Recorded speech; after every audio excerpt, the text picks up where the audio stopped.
والدین اور درخت دونوں بوڑھے ہو جاتے ہیں لیکن ان کی چھاؤں ہمیشہ گھنی رہتی ہے۔ ہر روز اپنے ماں باپ کو دیکھ لینا کائنات کی بہترین آسائشات میں سے ایک ہے۔ ہم ولیوں کے پاس بھاگتے پھرتے ہیں دعا کے لیے، مگر سب سے بڑا ولی اللہ تو آپ کے گھر میں ہے، آپ کی ماں۔ یا رب میری ماں کو لازوال رکھنا، میں رہوں نہ رہوں میری ماں کا خیال رکھنا، میری خوشیاں بھی لے لو میری سانسیں بھی لے لو، مگر میری ماں کے گرد سدا خوشیوں کا جال رکھنا۔ پتر لے گئے نواں تے دیاں لے گئے ہور، مائی بابا ایویں بیٹھے جیویں بیٹھے چور۔ دنیا کی خوبصورت ترین چھت باپ ہے اور دنیا کی خوبصورت ترین چھاؤں ماں ہے۔ یہ دنیا تب تک جنت ہے جب تک ماں باپ زندہ ہیں۔ جب اولاد روٹی دینے لگ جاتی ہے نا تو اکثر ماں باپ کو ڈرنا پڑتا ہے کہ کہیں کوئی بات بری لگ گئی تو روٹی دینا بند نہ کر دیں۔ سناٹا چھا گیا بٹوارے کے قصے میں جب ماں نے پوچھا کہ میں ہوں کس کے حصے میں۔ ماں کسی بھی عمر میں آپ سے بچھڑ جائے زندگی کا نقشہ ہی بدل جاتا ہے۔ ماں پہلی اور آخری بہترین دوست ہوتی ہے۔ ماں کو کھونے کا نقصان کبھی پورا نہیں ہو سکتا لیکن آپ اس نقصان کے ساتھ جینا سیکھ جاتے ہو۔ وہ آپ سے کبھی بھی دور نہیں جاتی، ہمیشہ ساتھ ساتھ رہتی ہے، آپ کی سوچوں میں، آپ کے دل میں۔ ماں باپ کا پیغام: جس دن تم ہمیں ضعیف دیکھو تب صبر کرنا اور ہمیں سمجھنے کی کوشش کرنا۔ جب ہم کوئی بات بھول جائیں تو ہم پر غصہ نہ کرنا اور اپنا بچپن یاد کرنا۔ جب ہم ضعیف ہو کر چل نہ پائیں تو ہمارا سہارا بننا اور اپنا پہلا قدم یاد کرنا۔ جب ہم بیمار ہو جائیں تو وہ دن یاد کر کے ہم پر اپنے پیسے خرچ کرنا جب ہم تمہاری خواہشات پوری کرنے کے لیے اپنی تمام خواہشیں قربان کرتے تھے۔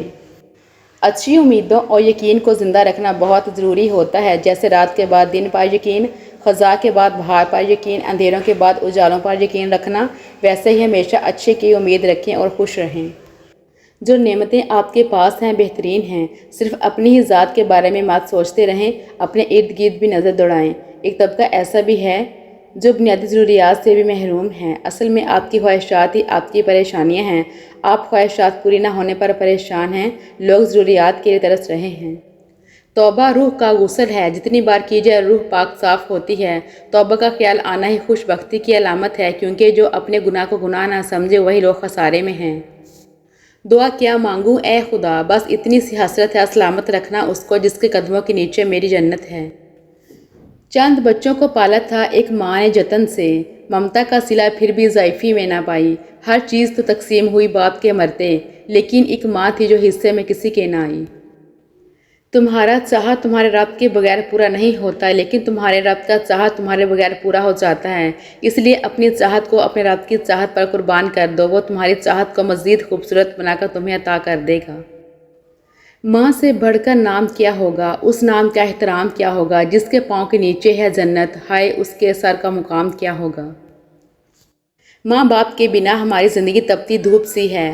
ہمارے والدین کوسے قزا کے رنگوں جیسے ہیں، ہمارے لیے یہ نہ ہوں تو ہر رنگ پھیکا اور ہر منظر ویران لگتا ہے۔ گھر میں چاہے 10 کمرے ہوں لیکن سب سے زیادہ رش اس کمرے میں ہوتا ہے جس میں ماں ہوتی ہے۔ اپنے آنسوؤں کے لیے کسی کا کندھا تلاش نہیں کیا کرتے، ایسے بھرم کھو جایا کرتا ہے۔ اپنے آنسوؤں کو تربیت دیں کہ کہاں رونا ہے اور کہاں نہیں، وہیں روئیں جہاں ہمیشہ آپ کا بھرم باقی رہے، اور بے شک میرا اللہ ہی بھرم رکھنے والا ہے۔ ماں کے پاس جا کر بیٹھ جایا کرو، کیونکہ ماں کے ساتھ گزرا ہوا وقت قیامت کے دن نجات کا باعث بنے گا۔ ریسرچ کے مطابق اپنی ماں کی آواز سننا ذہنی دباؤ اور ٹینشن کو کم کر سکتا ہے، چاہے وہ ٹیلی فون پر ہی کیوں نہ ہو۔ ساری زندگی ماں کے نام کرتا ہوں، میں خود کو ماں کا غلام کرتا ہوں، جنہوں نے کی زندگی اولاد پر نثار، جو ہیں مائیں ان کو سلام کرتا ہوں۔ جہاں دیکھتا ہوں لفظ ماں لکھا ہوا، چومتا ہوں اس کا احترام کرتا ہوں۔ میری زبان کو مل جاتی ہے مٹھاس جب بھی ماں سے کلام کرتا ہوں۔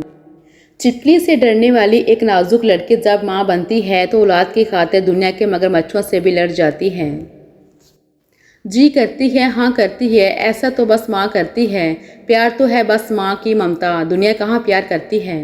ماں وہ ہستی ہے جو اولاد کے تمام راز اپنے سینے میں چھپا لیتی ہے۔ ماں وہ ہستی ہے جو دھنک کی طرح خوبصورتی کے تمام رنگ بنا لیتی ہے۔ ماں وہ ہستی ہے جو گناہ گار اولاد کو بھی دوزخ سے بچا لیتی ہے۔ ماں وہ ہستی ہے جو جنت کو بھی قدموں کے نیچے دبا لیتی ہے، اور ماں اللہ کی طرف سے انسان کے لیے قیمتی اور نایاب تحفہ ہے، اس لیے کبھی ماں کا دل مت توڑیے۔ ماں سچ کہا کرتی تھی کہ فکریں انسان کو بوڑھا کر دیتی ہیں۔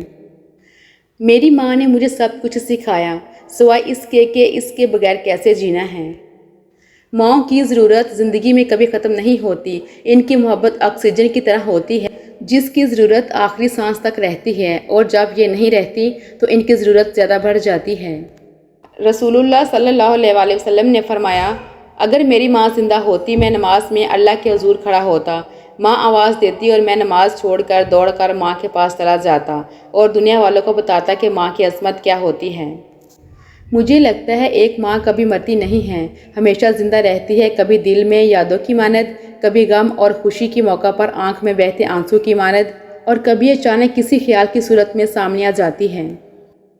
ماں وہ ہستی ہے جس کے پیشانے پر نور، آنکھوں میں ٹھنڈک، الفاظ میں محبت، آغوش میں دنیا بھر کا سکون، ہاتھوں میں شفقت اور پیروں تلے جنت ہے۔ بلا شبہ اللہ تعالیٰ نے تم پر ماؤں کی نافرمانی کو حرام کیا ہے۔ حضرت محمد صلی اللہ علیہ وآلہ وسلم نے فرمایا، حسن سلوک کی سب سے زیادہ حقدار تمہاری ماں ہے۔ ماں سے محبت کرو کیونکہ ماں کی پریشانی دیکھ کر اللہ نے صفا مروہ کو حج کا رکن بنا دیا۔ بے وجہ دعائیں دینے والی صرف ایک ہی ہستی ہے اور وہ ہے ماں۔ ماں تو ماں ہے، جس کی ماں نہیں اس کا میکا بھی نہیں، ماں سے ہی تو میکا ہوتا ہے۔ اللہ سب مسلمانوں کی ماں کو سلامت رکھے، آمین۔ مائیں ایسی ہی ہوتی ہیں جو اولاد کے سانس لینے کی رفتار سے اندازہ لگا لیتی ہیں کہ رفتار کی وجہ دکھ ہے یا پھر خوشی۔ اے میرے پاک پروردگار، ہماری رہنمائی فرما، ہمیشہ بہتر اور صحیح فیصلہ کرنے کی توفیق عطا فرما، ماضی میں کی گئی ہر نادانی اور خطا کو معاف فرما، ہدایت کے دروازے ہم پر کھول دے، دکھ اور تکلیف ہم سے ہمیشہ کے لیے دور فرما، ہمیں آسودہ اور پرسکون زندگی عطا فرما، آمین یا رب العالمین۔ والدین کا دل جیت لو، کامیاب ہو جاؤ گے، ورنہ ساری دنیا جیت کر بھی ناکام رہو گے۔ پریشان ہونے والوں کو کبھی نہ کبھی سکون مل ہی جاتا ہے، لیکن پریشان کرنے والے ہمیشہ سکون کی تلاش میں ہی رہتے ہیں۔